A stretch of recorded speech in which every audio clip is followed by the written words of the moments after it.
Wherever you go, whatever you do, throw a little at it. Omax, Vest and Briefs. வணக்கம். செய்திச் சுருக்கம். விநாயகர் சதுர்த்தி கோலாகலம். கோவில்களில் குவிந்த பக்தர்கள். ஒவ்வொரு வருடமும் ஆவணி மாத வளர்பிறை சதுர்த்தி திதி விநாயகர் சதுர்த்தியாக கொண்டாடப்படுகிறது. இதன்படி இன்று விநாயகர் சதுர்த்தி நாடு முழுவதும் கோலாகலமாக கொண்டாடப்படுகிறது.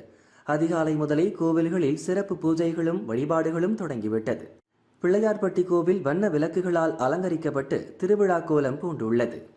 ஆசியாவிலேயே உயரமான புலிகைக்குளம் முந்தி விநாயகர், திருச்சி உச்சி பிள்ளையார் கோவில், புதுச்சேரியில் உள்ள மணக்குள விநாயகர் கோவில்களிலும் காலை முதலே பக்தர்கள் குவிந்து வருகின்றனர்.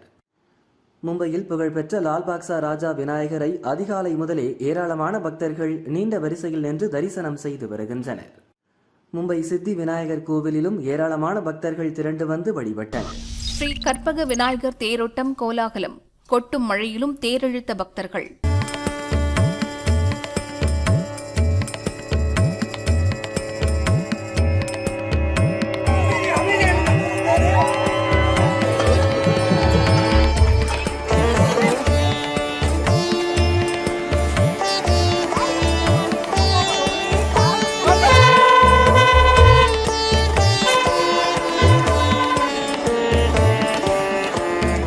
சிவகங்கை மாவட்டம் பிள்ளையார்பட்டி ஸ்ரீ கற்பக விநாயகர் கோயிலில் விநாயகர் சதுர்த்தி விழா கடந்த 18ஆம் தேதி கொடியேற்றத்துடன் துவங்கியது.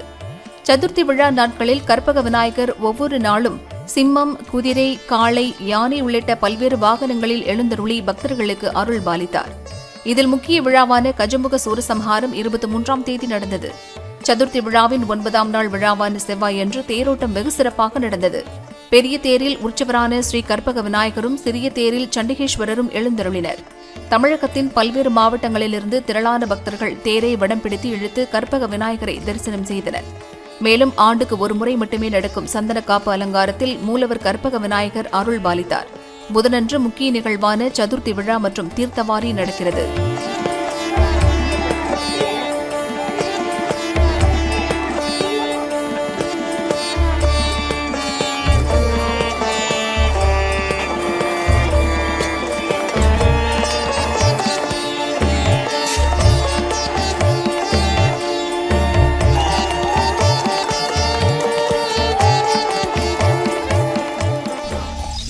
முறை போன் போட்ட ட்ரம்ப் பதிலளிக்காமல் தவிர்த்த மோடி.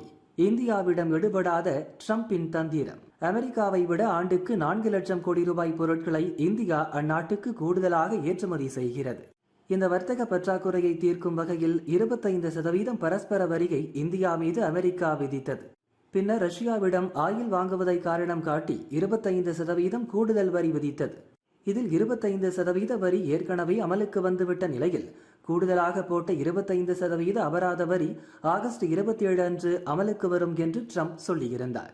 அதன்படி ஆகஸ்ட் 27 நள்ளிரவு 12 மணி முதல் அமெரிக்க கிடங்குகளிலிருந்து வியாபாரத்துக்கு எடுக்கப்படும் இந்திய பொருட்களுக்கும் கிடங்குகளை நோக்கி வரும் இந்திய பொருட்களுக்கும் அபராத வரி 25% விதிக்கப்படும் என்ற உத்தரவு வெளியாகியுள்ளது. அமெரிக்கா எவ்வளவு அழுத்தம் தந்தாலும் அடிபணிய மாட்டோம் என்று மோடி தொடர்ந்து கூறி வருகிறார். எவ்வளவு அழுத்தம் தந்தாலும் இந்தியா அதை தாங்கும், இன்னும் உறுதியாக நிற்போம் என்று நேற்றும் மோடி பேசியிருந்தார். இந்த பரபரப்பான சூழ்நிலையில் அமெரிக்க அதிபர் டொனால்டு ட்ரம்ப் செய்த 4 தொலைபேசி அழைப்புகளுக்கு பிரதமர் மோடி பதிலளிக்கவில்லை என்ற தகவல் வெளியாகியுள்ளது. வர்த்தக மோதல்களில் ட்ரம்பின் வழக்கமான தந்திரம், குற்றச்சாட்டு, அச்சுறுத்தல் மற்றும் அழுத்தம் மற்ற நாடுகளைப் போல் இந்தியாவிடம் வேலை செய்யவில்லை என்று இந்தியா அமெரிக்கா வரி பிரச்சினை தொடர்பாக ஆய்வு செய்து அறிக்கை வெளியிட்ட ஜெர்மன் பத்திரிகைதான் இந்த தகவலை கூறியுள்ளது. சமீபத்திய வாரங்களில் ட்ரம்பிடமிருந்து 4 தொலைபேசிகள் அழைப்புகள் வந்தபோதும் மோடி பதிலளிக்க மறுத்துவிட்டதாக கூறப்படுகிறது. ஆனால் அழைப்புகள் வந்ததாக கூறப்படும் சரியான தேதிகளை அறிக்கை குறிப்பிடவில்லை. அதே நேரம் இந்த அழைப்புகள் குறித்து இந்திய அதிகாரிகள் தரப்பில் இதுவரை எந்த கருத்தும் தெரிவிக்கப்படவில்லை. மோடியின் தற்போதைய அணுகுமுறை ஆழ்ந்த விரக்தியையும் எச்சரிக்கையையும் பிரதிபலிப்பதாகவும் ஜெர்மன் பத்திரிகையில் அறிக்கை வெளியாகியுள்ளது. ராகுல் நடைபயணத்தில் பங்கேற்க பீகார் செல்லும் ஸ்டாலின். பீகார் மாநிலத்தில் விரைவில் சட்டசபை தேர்தல் நடக்க உள்ளது. இம்மாநிலத்தில் வாக்காளர் பட்டியலிலிருந்து போலி வாக்காளர்கள் நீக்கப்பட்டுள்ளனர். வாக்காளர் பட்டியலிலிருந்து 65 லட்சம் பேரை தேர்தல் கமிஷன் நீக்கியுள்ளது. இந்த நிலையில் பீகாரில் லட்சக்கணக்கான வாக்காளர்களின் ஓட்டுகள் திருடப்பட்டுள்ளதாக தேர்தல் கமிஷன் மீது காங்கிரஸ் எம்பி ராகுல் குற்றச்சாட்டை முன்வைத்தார். வாக்காளர் பட்டியலில் குளறுபடி செய்து பீகார் சட்டசபை தேர்தலில் வெற்றி பெற பாஜக முயற்சிக்கிறது என குற்றம் சாட்டிய ராகுல் பீகாரில் கடந்த 17ஆம் தேதி முதல் பிரச்சார நடைபயணம் மேற்கொண்டுள்ளார். இதில் பங்கேற்கும்படி இந்தி கூட்டணி கட்சி தலைவர்களுக்கும் இந்தி கூட்டணி ஆளும் மாநிலங்களின் முதல்வர்களுக்கும் அழைப்பு விடுக்கப்பட்டது. அதை ஏற்று தமிழக முதல்வர் ஸ்டாலின் இன்று பீகார் செல்கிறார். தர்பங்கா விமான நிலையத்திலிருந்து சாலை மார்க்கமாக சென்று ராகுல் பேரணியில் கலந்து கொள்கிறார். பீகாரில் நடக்கும் ராகுல் நடைபயணத்தில் கலந்து கொள்வதன் வாயிலாக ராகுலுடன் இணைந்து செயல்படுவதாக காட்டிக்கொள்வதோடு தேர்தல் நெருக்கத்தில் தமிழக காங்கிரஸ் சார்பில் சீட் ஒதுக்கீடு உள்ளிட்ட விஷயங்களில் நெருக்கடி வரக்கூடாது. இதற்காகவே இந்த பயணத்தை ஸ்டாலின் பயன்படுத்திக் கொள்ள விரும்பியே பீகார் சென்றிருக்கிறார் என அறிவாலய வட்டாரங்கள் தெரிவித்தன. தன்னிறைவு பெற்ற இந்தியா கனவை நனவாக்கும் ஒரு காட்சி. ராஜ்நாத் சிங் பெருமிதம். உள்நாட்டில் தயாரிக்கப்பட்ட INS உதயகிரி, INS ஹிம்கிரி ஆகிய 2 அதிநவீன போர்க்கப்பல்கள் நாட்டிற்கு அர்ப்பணிக்கப்பட்டது. ஆந்திராவின் விசாகப்பட்டினத்தில் உள்ள கிழக்கு கடற்கரை தளத்தில் நடந்த நிகழ்ச்சியில் மத்திய பாதுகாப்பு அமைச்சர் ராஜ்நாத் சிங் 2 போர்க்கப்பல்களையும் நாட்டுக்கு அர்ப்பணித்து பேசினார். INS உதயகிரி, ஹிம்கிரி கப்பல்கள் செயல்பாட்டுக்கு வருவது தன்னிறைவு பெற்ற இந்தியா என்ற நமது கனவு நனவாகும் என்பதற்கான காட்சி. நமது தொலைநோக்கு பார்வை அர்ப்பணிப்புக்கான சான்று. இந்த சந்தர்ப்பத்தில் இந்திய கடற்படையை நான் வாழ்த்துகிறேன். கார்டன் ரீச் ஷிப் பில்டர்ஸ் அண்ட் இன்ஜினியர்ஸ் தயாரித்த INS ஹிம்கிரி, மேசகான் டாக் ஷிப் பில்டர்ஸ் லிமிடெட் தயாரித்த INS உதயகிரி இரண்டும் உள்நாட்டிலேயே தயாரான நவீன போர்க்கப்பல்கள். இவற்றில் பல மேம்பட்ட திறன்கள் இருப்பதாக சொல்லப்பட்டுள்ளது. இந்த 2 போர்க்கப்பல்களும் கடலில் ஆபத்தான நடவடிக்கைகளில் ஒரு கேம் சேஞ்சராக இருக்கும். இந்திய கடற்படைக்கு வெளிநாட்டு ஆர்டர்களில் கடைசியாக INS தமால் வழங்கப்பட்டது. அதுபோல எதிர்கால கப்பல்கள் எதுவும் வெளிநாட்டில் உருவாகாது என்று நாம் முடிவு செய்துள்ளோம். நமது கப்பல்களை இந்தியாவில் உருவாக்குவோம். பாதுகாப்புத்துறை உற்பத்தியில் தன்னிறைவை நோக்கி இது மிகவும் தீர்க்கமான முயற்சி. இந்த போர்க்கப்பல்கள் இயக்கப்பட்டதன் மூலம் இந்திய கடற்படை ஒரு நூற்றாண்டை நிறைவு செய்துள்ளது. இந்திய பெருங்கடலில் நடக்கும் பவர் பிளே நம்மை மீண்டும் மீண்டும் எச்சரிக்கிறது. இதனால் நமது கடல்சார் தயார் நிலை வலுவாக இருப்பதை உறுதி செய்ய வேண்டும். தேவையான நேரத்தில் எப்படி செயல்படுவோம் என்பதை சிந்தூர் நடவடிக்கையின் போது நமது ஆயுதப்படைகள் உலகுக்கு காட்டியிருப்பதாகவும் ராஜ்நாத் சிங் குறிப்பிட்டு பேசினார். தேர்தல் கமிஷன் துணையுடன் ஓட்டுகளை பாஜக திருடுகிறது. பீகார் தேர்தலில் ஈடுபடாது. காங்கிரஸ் எம்பி ராகுல் பேச்சு. பீகார் வாக்காளர் பட்டியலில் முறைகேடு நடந்துள்ளதாக தொடர்ந்து குற்றம் சாட்டி வரும் காங்கிரஸ் எம்பி ராகுல் வாக்காளர் உரிமை பேரணி என்ற பெயரில் பீகாரில் பிரச்சாரம் மேற்கொண்டுள்ளார். மதுபனியில் நடந்த பிரச்சார பொதுக்கூட்டத்தில் ராகுல், RJD தலைவர் தேஜஸ்வி யாதவ் உள்ளிட்டோர் பங்கேற்றனர். கூட்டத்தில் ராகுல் உரையாற்றினார். மத்தியிலும் மாநிலத்திலும் ஆளும் பாஜக தொடர்ந்து ஓட்டு திருட்டில் ஈடுபட்டுள்ளது. பீகாரில் உண்மை வாக்காளர்களின் பெயர்களை பட்டியலிலிருந்து நீக்கிவிட்டு போலி வாக்காளர்கள் மூலம் ஆட்சியை பிடிக்க நினைக்கிறது என்று குற்றம் சாட்டினார். இன்னும் 40 முதல் 50 ஆண்டுகளுக்கு பாஜக ஆட்சி தொடரும் என மத்திய உள்துறை அமைச்சர் அமித்ஷா சொல்கிறார். அதை கேட்டு திடுக்கிட்டேன்.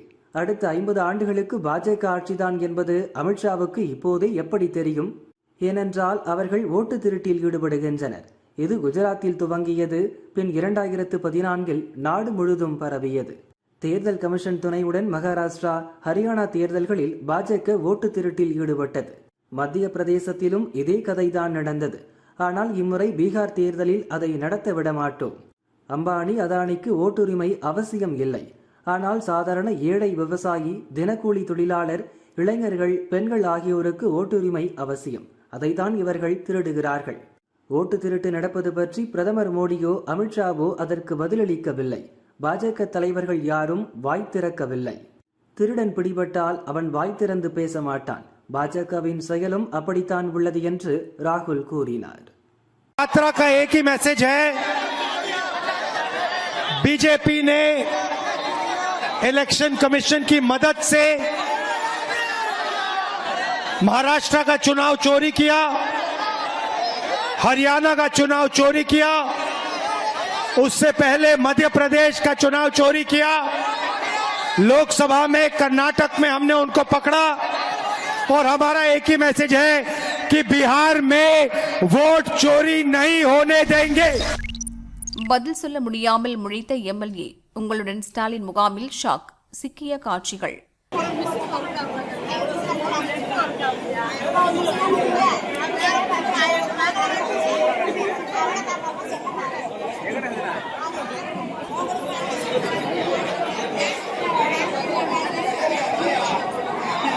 கரூர் மாவட்டம் மகாதானபுரத்தில் உங்களுடன் ஸ்டாலின் முகாம் நடந்தது. நூற்றுக்கணக்கான பொதுமக்கள் கலந்து கொண்டு கோரிக்கை மனுக்களை வழங்கினர். அப்போது முகாமுக்கு வந்த கிருஷ்ணராயபுரம் திமுக எம்எல்ஏ சிவகாம சுந்தரி மேடையில் பேசினார். பேசி முடித்தவுடனேயே அங்கிருந்து கிளம்ப முயன்றார். அப்போது முகாமுக்கு வந்த பெண்கள் எம்எல்ஏவை முற்றுகையிட்டு நியாயம் கேட்டனர். குடிநீர் வசதி செய்து தரவில்லை, ரேஷன் கடையில் கைரேகை ஸ்கேனர் கோளாறு என்று சொல்லி 2 மாதங்களாக பொருட்கள் வழங்கவில்லை என புகார் கூறினர்.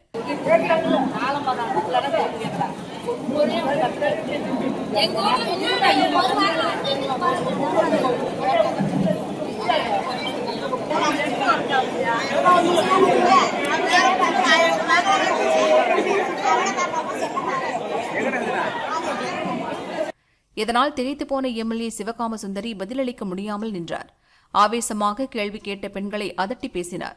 ஒரு கட்டத்தில் மக்கள் பேசுவதை கண்டுகொள்ளாமல் பாதியிலேயே அங்கிருந்து கிளம்பினார் எம்எல்ஏ சிவகாம சுந்தரி.